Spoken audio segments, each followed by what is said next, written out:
अभिषेक, मैं फौरन आपके पास आना चाहूंगी, क्योंकि नीतीश कुमार की ओर से बड़ा बयान आया है। मुख्यमंत्री की ओर से कहा गया है कि अभी और दल 2024 के पहले जुड़ने वाले हैं इंडिया के साथ, विपक्षी दलों के साथ। अभी वो डर रहे हैं, तो ये कौन कौन से दल हैं जो अभी डर रहे हैं लेकिन बाद में प्रॉमिस कर दिया है कि वो आ जाएंगे आप लोगों के साथ? आज बहुत सेंसिटिव मुद्दे पर आपने चर्चा रखी है और इंडिया का भी मुद्दा आपने उठाया है चित्रा जी। बीजेपी के लिए मैं कहना चाहूंगा कि जब चुना ही था कत्लेआम का हुनर देखकर, तो आश्चर्य कैसा लाशों का शहर देखकर। आज मणिपुर के अलावा पूरे उत्तर पूर्वोत्तर में आग लगी हुई है। किस तरह की स्थिति है, न सिर्फ मणिपुर के अंदर बल्कि वो आग फैल चुकी है मिजोरम तक। नागालैंड में लोगों ने क्या समझौता किया है किसी को नहीं पता है। अरुणाचल में इनके खुद के सांसद बताते हैं कि चीन ने गांव बसा रखा है, लेकिन उसके बावजूद इनके हिसाब से वहां सब कुछ अच्छा और बेहतर है। गृह मंत्रालय की तरफ से क्या कहा जाता है कि लगभग 36,000 पुलिस बल वहां तैनात है।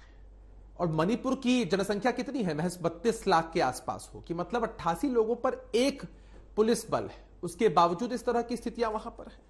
लगातार अभी 2 दिनों पहले मणिपुर में 6 हत्याएं होती हैं। वीडियो सामने आते हैं किस तरह से एक शहीद की विधवा के साथ सलूक किया जाता है, लेकिन बीजेपी की तरफ से टाइमिंग उठाई जाती, सवाल उठाया जाता है वीडियो की टाइमिंग को लेकर के। सोचिए कि इनकी वहां की पुलिस और असम राइफल्स के बीच इस तरह की नौबत चली आती है कि एफआईआर होने तक की बात हो जाती है। और यह बात करते हैं कि हम चीफ सेक्रेटरी को हटा देंगे, लेकिन हम सीएम को नहीं हटाएंगे क्योंकि सीएम हमें सहयोग कर रहे हैं। तो ये कैसा सहयोग है, ये कैसा दृश्य है जो लगातार हम देख रहे हैं। खैर, ये लोग अपने ऊपर लगे हुए इन आरोपों को धोने के चक्कर में कितनी भी कोशिश कर ले, लेकिन देश की जनता ने इनकी असलियत को पहचान लिया है। दूसरा, आपने कहा इंडिया गठबंधन को लेकर के अभी बहुत सारे दल हैं चित्रा जी।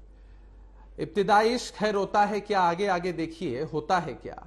बहुत सारे ऐसे दल हैं, अभी हम नाम नहीं लेंगे उनका, लेकिन बहुत सारे ऐसे दल हैं जो इनके साथ रहकर राजनीति कर चुके हैं। इनके साथ गठबंधन में रहकर वो घुटन महसूस कर चुके हैं कि गठबंधन में रहना है और पीठ में खंजर भोंकना है, साजिश रचनी है कि कैसे घटक दल कमजोर हो। तो आने वाले समय में आपको बहुत सारे ऐसे दृश्य दिखाई पड़ेंगे। जब आपकी विपक्षी इंडिया की बैठक चल रही थी उस समय में पटना में ही मौजूद थी। लालू यादव की ओर से प्रेस कॉन्फ्रेंस में राहुल गांधी को दूल्हा बता दिया गया, लेकिन कल प्रधानमंत्री ने अपनी स्पीच में कहा है कि दरअसल आपस में ही सिरफुटोवल जैसी स्थिति है और यहां पर दूल्हा बनने की होड़ मची हुई है।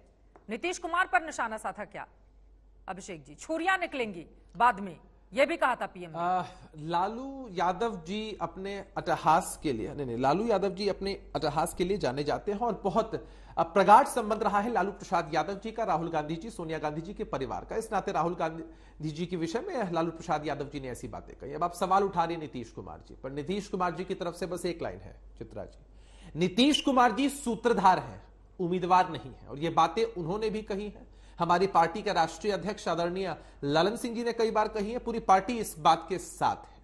हाँ, दूल्हे का कॉन्सेप्ट भारतीय जनता पार्टी जरूर लाना चाहेगी।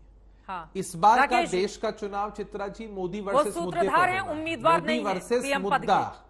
तो मुद्दा मैं जवाब ले लेती हूं अब, क्योंकि 3 विपक्षी चेहरे हैं, एक सत्ता पक्ष से हमारे साथ बैठे हुए हैं, तो सभी के सवालों का जवाब राकेश त्रिपाठी देंगे। बोलिए, नीतीश कुमार पर भी अक्सर आप लोग तंज कसते रहते हैं, राहुल गांधी पर भी कटाक्ष करते रहते हैं, लेकिन वो कह रहे हैं सूत्रधार हैं, उम्मीदवार नहीं है। ऐसा लगता है कि शायद अब उम्मीदें खत्म हो गई हैं। ना कह दिया गया है क्या?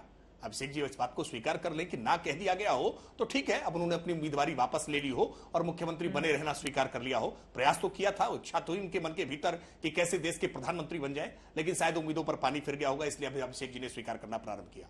लेकिन नेता कौन होगा, यह सवाल तो अभी है ना। आपका नेता कौन होगा, आपकी नीतियां क्या होंगी, आपकी नीयत क्या है, ये सारी बातें देश की जनता जरूर जानना चाहेगी। और ये I.N.D.I.A ये जो आपने गठबंधन बनाया है ना, इस गठबंधन की कैसे गांठें खुल रही है अपने आप स्पष्ट हो रहा है। लीडर ऑफ अपोजिशन सबसे महत्वपूर्ण पद होता है सदन में विपक्ष के लिए, और लीडर ऑफ अपोजिशन को कितना कमजोर करके रखा है। उनको आज इस अविश्वास प्रस्ताव की शुरुआत के लिए दिन भाषण करने तक का अवसर नहीं दिया। जब भारतीय जनता पार्टी उनको इस बात के लिए जगहसाई की स्थिति उत्पन्न करती है, तब कांग्रेस मजबूरी में उनको भाषण के लिए सामने लेकर के आती है, और इस बात की झलक उनके भाषण में दिखाई पड़ जाती है, जो इस बात की निराशा है। जी नहीं, इसी वजह से वो अपनी निराशा में, जब उनको पार्टी भीतर से सम्मान नहीं दे रही है, और उसका सम्मान क्यों नहीं दे रही है, उसका कारण स्पष्ट है कि पश्चिम बंगाल का जो समर्थन है, ये इनके I.N.D.I.A पे, ये पश्चिम बंगाल का ममता दीदी का समर्थन कहीं खारिज ना हो जाए। पश्चिम बंगाल के भीतर द्वंद्व है कांग्रेस पार्टी का वामपंथी दलों के साथ और ममता दीदी की पार्टी के साथ, फिर भी गठबंधन में शामिल है। बिहार में कितनी सीटें देंगे, ये कितनी सीटों पर समझौता कर पाएंगे, और ये अनुराग भदौरिया जी से पूछे ना, ये कांग्रेस को कितनी सीटें उत्तर प्रदेश में दे पाएंगे? उत्तर प्रदेश में 5 सीटों के लिए हाथ के पंजे की 5 उंगलियां 5 सीटें भी देने के लिए राजी हो पाएंगे क्या? सच्चाई यह है कि इनका गठबंधन विरोधाभासों से भरा हुआ है। इनमें किसी नीति पर कोई समझौता नहीं है, नेता पर समझौता तो संभव ही नहीं है। और ये नेता का नाम घोषित कर दें कि कौन नेता इनका होगा, गठबंधन की गांठें खुलती हुई ना दिखाई दे, ये सारे डॉट अलग अलग बिखरते हुए दिखाई पड़ेंगे। कहां का ईंटा कहीं का रोड़ा, जो भानुमती ने कुंबा जोड़ा है ना, ये एक एक ईंट एक एक रोड़ा सब अलग अलग दिखाई पड़ेगा। हिम्मत हो तो अपने नेता घोषित करके दिखावें।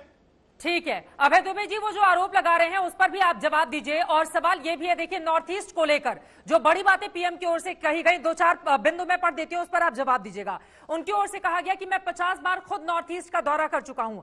आगे वो बोलते हैं कि 1962 का रेडियो प्रसारण नॉर्थ ईस्ट को चुभता रहता है, जिस तरह की स्थिति चीन के साथ बनी हुई थी। उन्होंने ये भी कहा कि 5 मार्च को आज भी पूरा का पूरा मिजोरम शोक मनाता है। कांग्रेस सरकार ने वायुसेना से हमले करवाए थे। मिजोरम में 1966 में निर्दोष लोगों पर हमले हुए थे। और इसके अलावा प्रधानमंत्री ये कहते हैं कि मैं कांग्रेस जैसा नहीं, या कांग्रेस पार्टी ने जिस तरह से वहां के स्थिति को बिगाड़ने की कोशिश की, मेरा एक इमोशनल कनेक्ट है और वहां की स्थिति को बेहतरी के लिए, बेहतर तरीके से आगे ले जाने के लिए लगातार बीजेपी सरकार का प्रयत्न जारी है। अभय दुबे जी, चित्रा जी, देखिए दोनों बातों का जवाब देता हूं। पहले आप देखिए, पूरी डिबेट में भारतीय जनता पार्टी के प्रवक्ता हो, प्रधानमंत्री जी हो या अमित शाह साहब हो, प्रतिपक्ष के प्रति इतना गुस्सा, इतनी निराशा, इतनी नफरत प्रकट की, इतनी थोड़ी सी सद्भावना इसकी अपेक्षा मणिपुर पर जता दी होती तो आज सब हम मिलकर उसको शांत कर चुके होते।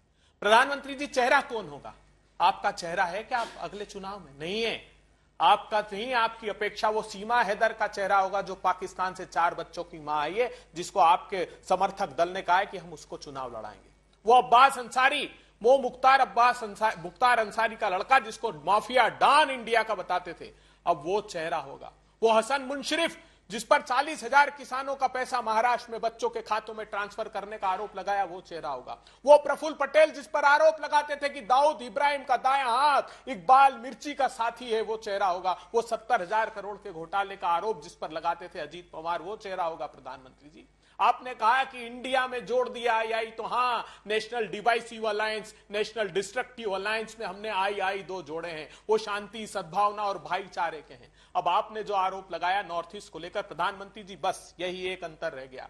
50 बार अगर आप गए तो सिर्फ आपके राजनीतिक दल के चुनावी रैलियां और भाषण के लिए प्रधानमंत्री जी एक प्रयास कर लिया होता इन 80 दिन में कि मणिपुर के लोगों को गले लगा लेते। आप फ्रांस में मैक्रोन को गले लगा सकते हैं, आप पाकिस्तान जाकर नवाज शरीफ को गले लगा सकते हैं, आप अमेरिका की संसद को संबोधित करते हैं, लेकिन हमारी संसद को जब संबोधित करते हैं जब प्रतिपक्षी दलों को मजबूरी में अविश्वास का प्रस्ताव लाना पड़ता है। 1966 की जो जिक्र किया है प्रधानमंत्री जी आपने, लाल बहादुर शास्त्री जी के प्रधानमंत्री काल में वो ऑपरेशन प्रारंभ होना था, उनकी मृत्यु हुई। उसके 6 सप्ताह बाद जहां पाकिस्तान, जहां म्यांमार, जहां चीन ऑपरेट कर रहा था, वहां हमारे सेना के कार्यालय पर कब्जा कर लिया था। प्रधानमंत्री जी, तो हम देश को बचाने के लिए क्लीन चिट नहीं देते आपकी तरह कि चीन जैसी कि ना वहां कोई आया है ना घुसा है। वो इंदिरा गांधी थी, वो राजीव गांधी थे जो अपने प्राणों बड़े आरोप आपकी ओर से लगाए गए हैं। मुझे लगता है कि एक बार प्रधानमंत्री नरेंद्र मोदी ने विपक्षी दलों पर हमला करते हुए किस तरह से घमंडिया शब्द का इस्तेमाल किया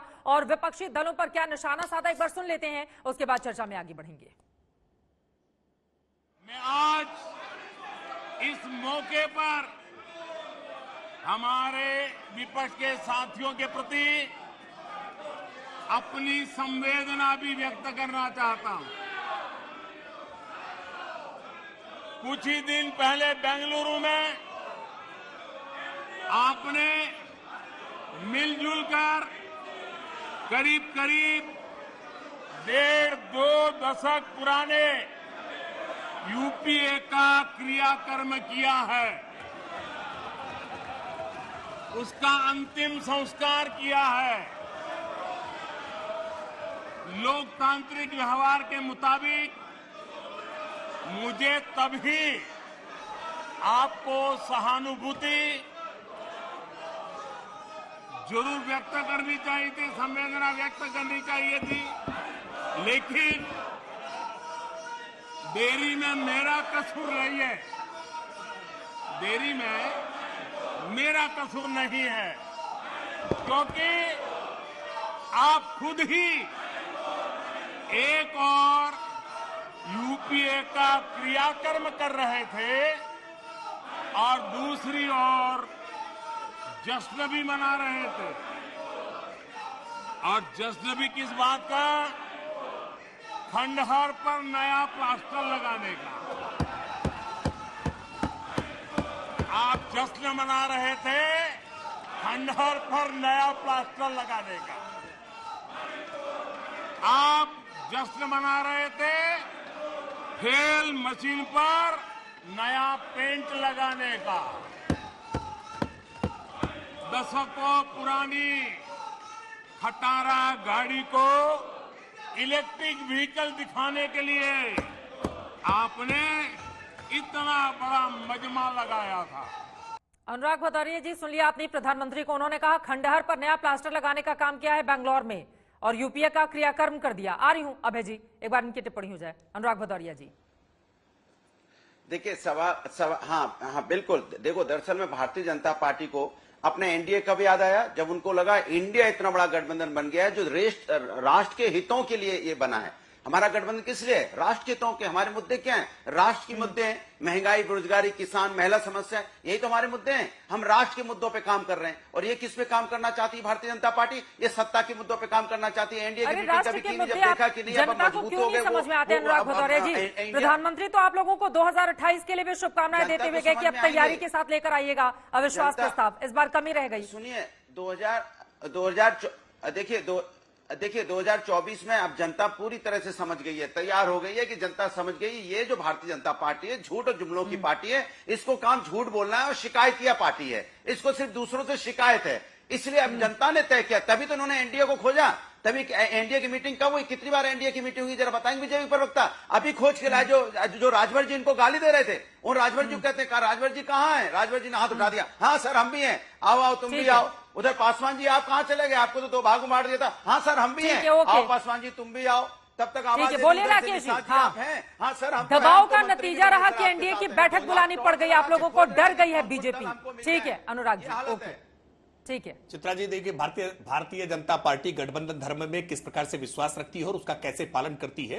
ये 2014 में अकेले दम पर बहुमत पाने के बाद भी भारतीय जनता पार्टी राष्ट्रीय जनतांत्रिक गठबंधन के साथ रही। हमने अपने गठबंधन पार्टनर्स को सरकार भी साथ लेकर के चली। 2019 के लोकसभा चुनाव में भी अकेले दम पर बहुमत भारतीय जनता पार्टी के पास था, फिर भी भारतीय जनता पार्टी राष्ट्रीय जनतांत्रिक गठबंधन को अपने साथ लेकर के चली। हम गठबंधन धर्म का पालन करना जानते हैं। लेकिन अनुराग भदौरिया जी बड़ी बातें कर रहे हैं। यूपी को यह साथ पसंद है, ये नारा भूल गए क्या? कैसे राहुल गांधी के साथ यूपी के 2 लड़के हाथ में हाथ मिलाकर अखिलेश यादव जी चले थे? क्या हुआ? चुनाव खत्म और गठबंधन खत्म। गठबंधन के खत्म होने को लेकर के आपके अनुभव कैसे कैसे हैं अनुराग भदौरिया? ये उत्तर प्रदेश की जनता से लेकर के देश की जनता जानती है कि गठबंधन बनता है चुनाव से पहले और चुनाव के बीच में ही गठबंधन की गांठें खुल जाती हैं। ये गठबंधन देश की जनता को किसकी बातों में ज्यादा दम दिखता है, इसके लिए 190 दिनों का इंतजार करना होगा। लोकसभा के चुनाव जिसके बाद शुरू हो जाएंगे, लेकिन अपने अपने दावे और दम दिखाए जाने की कोशिश लोकसभा के भीतर तमाम पार्टियों की ओर से की गई। अविश्वास प्रस्ताव विपक्ष का गिर गया, सत्ता पक्ष को जीत नसीब हुई। लेकिन 2024 की पॉलिटिक्स में आगे क्या होगा, कौन से मुद्दे रहेंगे, यहाँ भी इस पर लगातार रहेगी आज तक की नजर। इसी उम्मीद के साथ कि नॉर्थ ईस्ट में, मणिपुर में भी शांति का सूरज जल्दी उगाए।